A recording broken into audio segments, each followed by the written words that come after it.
საღამომშვიდობისა, თქვენ უყურებთ დღის მთავარ საინფორმაციო გამოშვებას. სტუდიაში თქვენთვის გიორგი დოლიძე მუშაობს.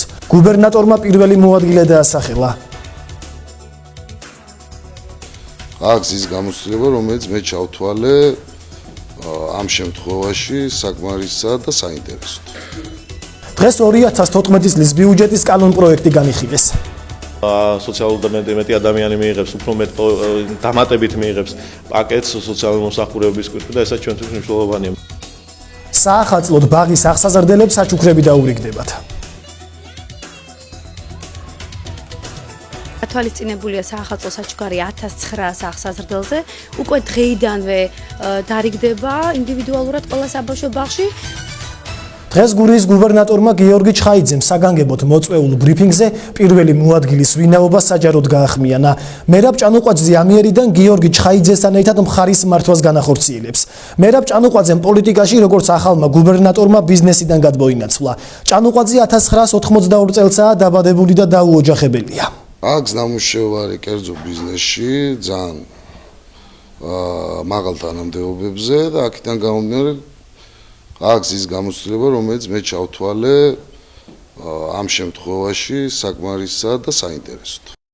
ინფრასტრუქტურა, განათლება, კულტურა, სოციალური სფერო ეს ის პრიორიტეტებია, რომელიც 2014 წლის ბიუჯეტში განისაზღვრა. დღეს დემოკრატიული ჩართულობის ცენტრში ბიუჯეტის კანონპროექტის საჯარო განხილვა მოეწყო.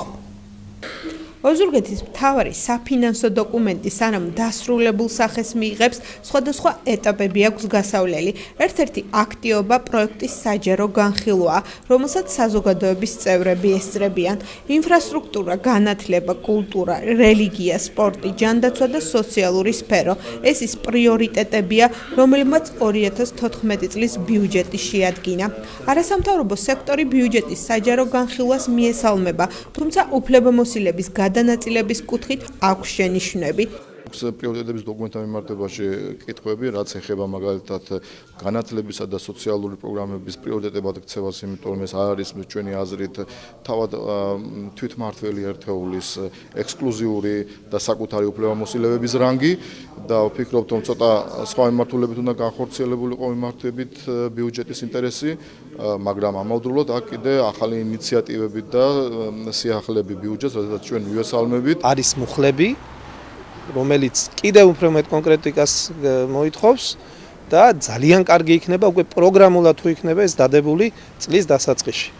პროცედურები, როგორც ცნობილია კანონით, უნდა დაიწყოს მარტის თვეში მომავალი წლის ბიუჯეტისთვის და როგორც ჩანს ეს ასე ვთქვათ ეს ამ კუთხით ხარვეზები ჯერ კიდევ არის. ადგილობრივი თვითმმართველობის წარმომადგენლები თვლიან, რომ 2014 წლის ბიუჯეტის მთავარი პლუსი სწორად შერჩეული პრიორიტეტებია. ჩვენ სოციალური მომსახურების კუთხით თანხმობრივი მონაცემები იგივე დავტოვეთ, რაც ნიშნავს, რომ სოციალურ და მეტი ადამიანი მიიღებს უფრო მეტ დამატებით მიიღებს პაკეტს სოციალური მომსახურების კუთხით და ესაც ჩვენთვის მნიშვნელოვანია. მეორე მნიშვნელოვანი მიმართულება ეს არის ინფრასტრუქტურა. 2014 წლის ბიუჯეტის კანონპროექტზე, რომელიც დასაწყისისთვის 11 მილიონით განისაზღვრა, 25 დეკემბერს საკრებულოს დეპუტატები იმსჯელებენ. 2014 წლის ბიუჯეტის კანონპროექტზე, რომელიც დასაწყისისთვის 11 მილიონით განისაზღვრა, 25 დეკემბერს საკრებულოს დეპუტატები იმსჯელებენ. წინა საახალწლოდ ოზურგეთის მუნიციპალიტეტის ყველა საბავშვო ბაღის აღსაზრდელებს საჩუქრები დაურიგდებათ. ოზურგეთის სკოლამდელ სააღმზრდელო ცენტრში ტრადიციული მზადება.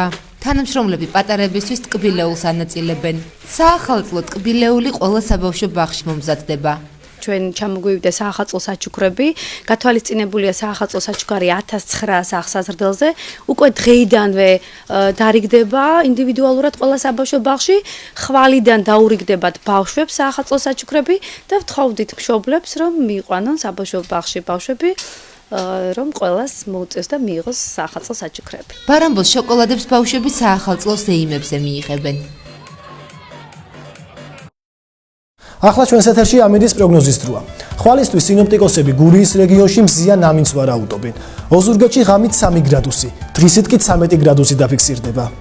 ლანჩხუთში ღამით 3 გრადუსი, დღისით კი ტემპერატურა 13 გრადუსამდე აიწევს. რაც შეეხება ჩოხატაურს, ღამით 5 გრადუსი, დღე კი 14 გრადუსი იქნება. ასეთი გახდა თვალინდელი დღის ამინდის პროგნოზი. დღევანდელი საინფორმაციო გამოშვება დასრულებულია. მე ახალი ამბებით ხვალ დაგიბრუნდებით. მადლობთ ყურადღებისთვის.